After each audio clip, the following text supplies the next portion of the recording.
Om Swastiastu, selamat malam teman-teman, selamat malam Ibu. Di sini saya akan melakukan presentasi mengenai review jurnal. Kami dari kelompok 2 sebelumnya akan memperkenalkan diri. Nama saya Lokada Sintia Parita Surya Putri dengan NPM 1932122205. Om Swastiastu. Perkenalkan, nama saya Niputu Sintia Dewi dengan NPM 19321222212. Perkenalkan, nama saya Kompiang Gedija Pratama, NPM 1932122215.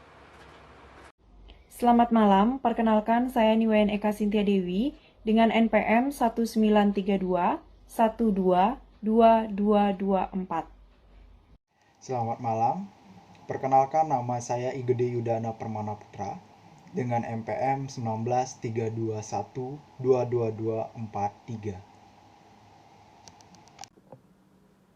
Om Swastiastu.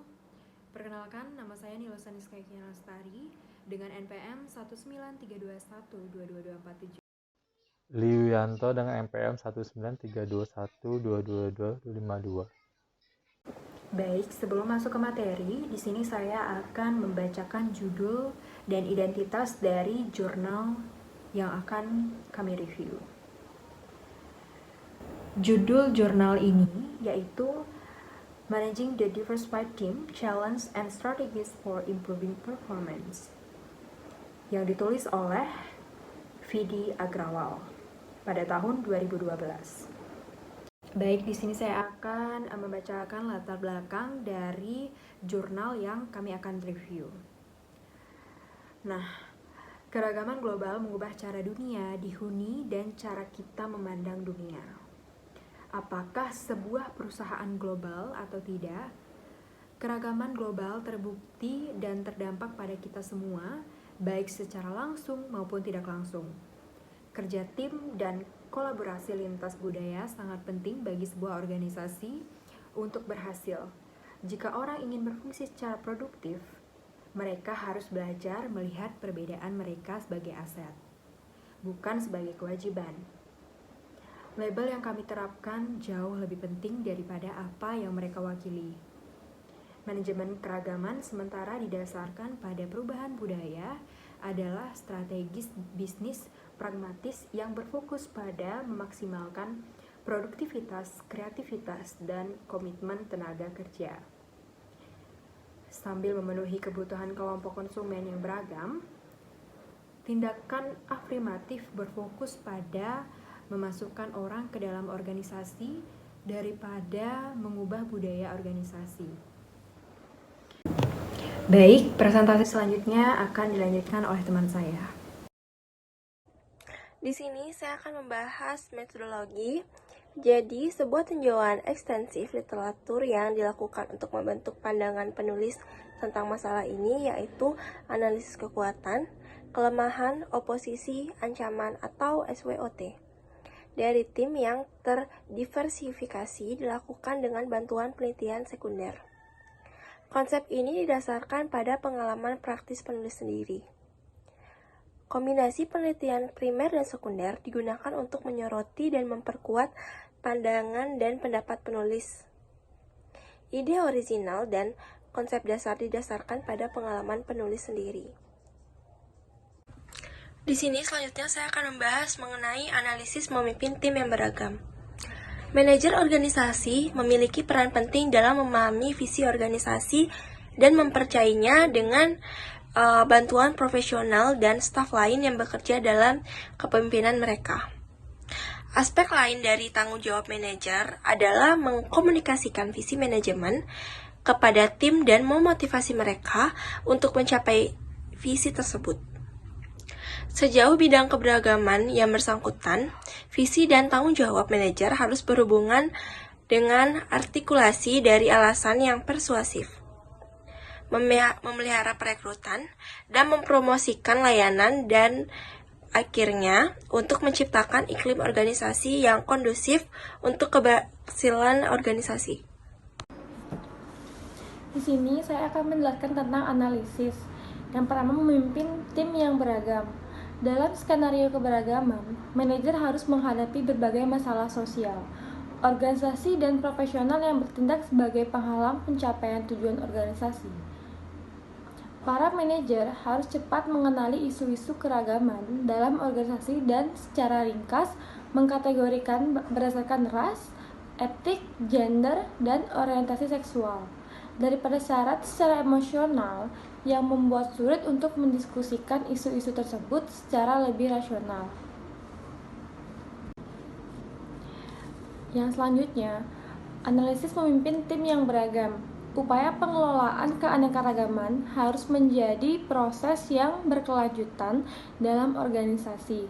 Manajer harus bertujuan untuk memberikan ruang bebas di mana kemampuan tenaga kerja yang berkomitmen dan berbakat dapat digunakan baik untuk organisasi ataupun masyarakat.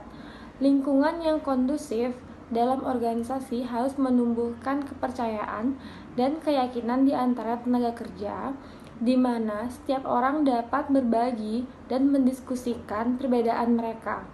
Lingkungan yang sehat ini harus memberikan mereka inspirasi untuk merayakan keberagaman, bukan menolaknya. Menjelajahi potensi penuh dari perbedaan budaya di tempat kerja akan bermanfaat bagi masyarakat.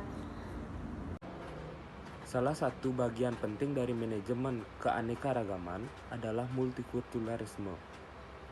Hal ini berguna dalam mengelola keragaman secara efektif di era pluralisme budaya. Dalam proses pengelolaan dengan multikulturalisme, harus ada inklusi semua budaya di suatu tempat. Seni mengelola keragaman harus dilakukan oleh para manajer dalam mode inklusif di mana tidak seorang pun boleh ditinggalkan. Manajer harus menghindari memberikan kemajuan kepada satu kelompok dan membiarkan yang lain dalam isolasi. Kecenderungan mengecilkan hati seseorang karena masalah biologis, politik, budaya, dan sosial ekonomi harus dihindari dan dikendalikan. Tujuan mengadopsi multikulturalisme seharusnya untuk menghindari basisme. Di bawah basisme, orang diperlakukan secara negatif oleh orang lain atas dasar perbedaan sosial ekonomi seperti jenis kelamin, usia, ras atau etnis, kelas, pendidikan, nilai-nilai, agama, dan variasi. Faktor pendorong basisme adalah ketakutan yang timbul dari ketidaktahuan yang lain. Manajer tidak boleh mengabaikan tetapi mengakui kontribusi yang dibuat oleh anggota tim dengan mengecilkan faktor basisme. Manajer keragaman yang efektif mencangkup, memberdayakan dan menguntungkan semua orang yang berkepentingan dengan berperan penting dalam keberhasilan organisasi. Orang-orang yang berperan adalah organisasi yang harus diberikan penghargaan yang layak. Mereka harus diberikan kesempatan untuk berpartisipasi dalam manajemen berdasarkan kontribusi mereka dan keberhasilan organisasi tersebut. Baik, saya akan menjelaskan mengenai bagian analisis dari jurnal yang kami review. Analisis menunjukkan bahwa organisasi yang dengan diwakili oleh manajemen dapat menyediakan alat untuk membantu karyawannya dalam meningkatkan iklim kerja mereka dalam hal keragaman dan transfer pengetahuan. Namun, perubahan kognitif dan perilaku serta manfaat yang akan diwujudkan dari inisiatif tersebut hanya dapat berasal dari individu. Dengan demikian, individu perlu menyelaraskan dengan tujuan organisasi yang lebih luas sehingga untuk mewujudkan hasil karir yang diinginkan. Dalam hal knowledge sharing secara khusus, karyawan dapat proaktif dalam membangun atau bergabung dengan jaringan informatif seperti Sidaiji. Spesialis sumber daya manusia harus memastikan bahwa pengumpulan pengetahuan dilakukan sehubungan dengan individu yang akan meninggalkan organisasi. Ini merupakan bagian dari pengetahuan, di mana artinya suatu dorongan berbagi, karena pengetahuan yang diperoleh dari individu tersebut dapat bisa digunakan untuk kepentingan orang lain. Dari perspektif sumber daya manusia, penting bahwa semua diskusi dengan manajer keragaman dalam wawancara yang dilaporkan menunjukkan diskriminasi pada tingkat apapun, karena mereka perlu ditangani dengan cara yang tidak mendukung jenis interaksi ini. Terima kasih atas waktunya. Jadi di sini saya akan melanjutkan presentasi dari teman saya. Manajer harus menilai kinerja karyawan mereka dan yang lebih penting, mengidentifikasi potensi individu untuk sukses dengan cara yang lebih berpengalaman. Oleh karena itu, setiap perbedaan dalam manajer menafsir, menilai, dan menanggapi kinerja bawahan mereka harus dihilangkan. Juga penting untuk memiliki proses yang adil dan efektif dalam mengelola tenaga kerja yang beragam dan pada saat yang sama.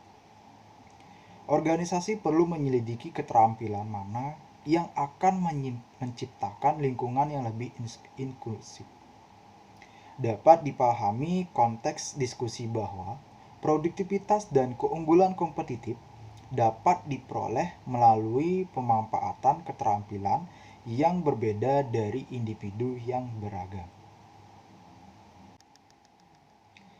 Pendekatan yang paling efektif adalah pembentukan pusat sumber daya di mana karyawan mengidentifikasi, menganalisis, dan mengalami perilaku yang diperlukan secara langsung melalui serangkaian pertemuan atau permainan peran yang diawasi oleh pelatih.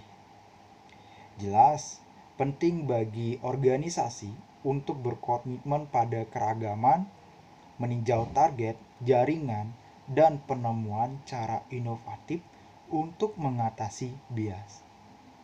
Bahkan yang lebih penting untuk sukses adalah pelatihan dan pengembangan, baik dalam membangun keterampilan, menilai, dan mendorong manajer untuk merefleksikan perilaku mereka sendiri. Selanjutnya, presentasi akan dilanjutkan oleh teman saya. Yang beragam. Stanley mengelola keragaman dengan demikian merupakan tantangan besar bagi manajer masa depan yang dibebani tanggung jawab untuk memimpin tim yang beragam. Berdasarkan diskusi yang dilakukan dengan orang yang diwawancarai, pemimpin tim harus secara berhati-hati mengevaluasi kekuatan dan kelemahan tim mereka untuk membangun kekuatan dan memfasilitasi perbaikan area yang lemah.